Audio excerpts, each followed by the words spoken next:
பாவங்களை அறிக்கை செய்தீங்களா? அறிக்கை செய்யாத பாவங்கள் ஏதாவது உங்களோட வாழ்க்கையில இருந்ததுன்னா தயவுசெய்து அதை என்ன செஞ்சிருங்க, அறிக்கை செய்திருங்க. அப்ப பாவங்களை அறிக்கை செய்கிறவன், அறிக்கை செய்து விட்டு விடுவன் இரக்கத்தை பெறுவான். ஹல்லேலூயா.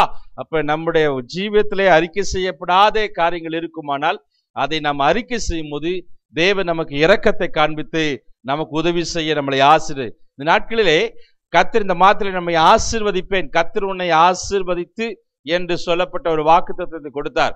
அப்ப ஆசீர்வாதத்துக்கு நம்முடைய வாழ்க்கையில காணப்பட வேண்டிய காரியங்கள் எல்லாம் ஆண்டவர் இந்த நாட்களில் நம்மோடு கூட பேசி கொண்டிருக்கிறார். இயேசுவின் நாமத்திலே ஆசீர்வாதம் இருக்கு. ஹல்லேலூயா.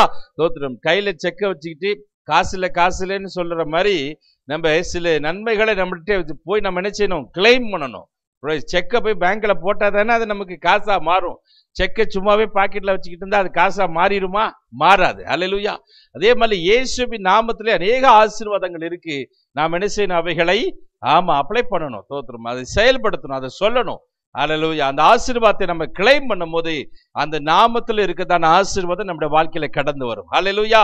ஆகவே நம்முடைய அறிக்கை சரியாக இருக்க வேண்டும். பாவங்களை அறிக்கை செய்யணும். இரண்டாவது நம்முடைய விசுவாசத்தை என்ன செய்யணும், அறிக்கை செய்யணும்.